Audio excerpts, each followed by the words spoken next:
আসসালামু আলাইকুম।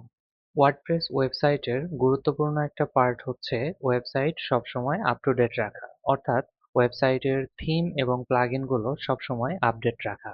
চলুন দেখি এই থিম এবং প্লাগইন গুলো আমরা কিভাবে আপডেট রাখবো বা আপ টু ডেট রাখবো। আমরা এখন আছি ওয়েবসাইটের ড্যাশবোর্ডে অর্থাৎ অ্যাডমিন প্যানেলে। এখানে বাম পাশের মেনুর মধ্যে ড্যাশবোর্ডের নিচে আপডেটস একটা সেকশন আছে, এখানে যদি আসি আমাদের ওয়েবসাইটে যে আপডেটগুলো পেন্ডিং আছে সেই আপডেটগুলো আমরা এখানে দেখতে পাবো।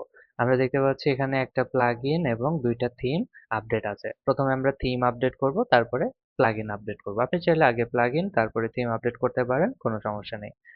এখানে সিলেক্ট অল এ ক্লিক করলাম, তারপরে আপডেট থিমস এটাতে ক্লিক করে দিলাম। থিমগুলো আপডেট কমপ্লিট হয়ে গেছে। এবার আমরা আবার আপডেটস মেনুর মধ্যে যাব এবং প্লাগইন আপডেট করব।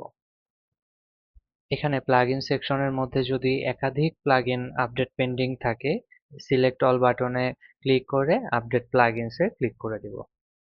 সো এইভাবে আমরা আমাদের ওয়ার্ডপ্রেস ওয়েবসাইটটা সবসময় আপ টু ডেট রাখতে পারি। ভিডিওটি ভালো লাগলে একটা লাইক দিবেন। যদি ফেসবুক থেকে দেখে থাকেন তাহলে পেজটা ফলো করবেন, আর যদি ইউটিউব থেকে দেখে থাকেন চ্যানেলটা সাবস্ক্রাইব করবেন। ধন্যবাদ।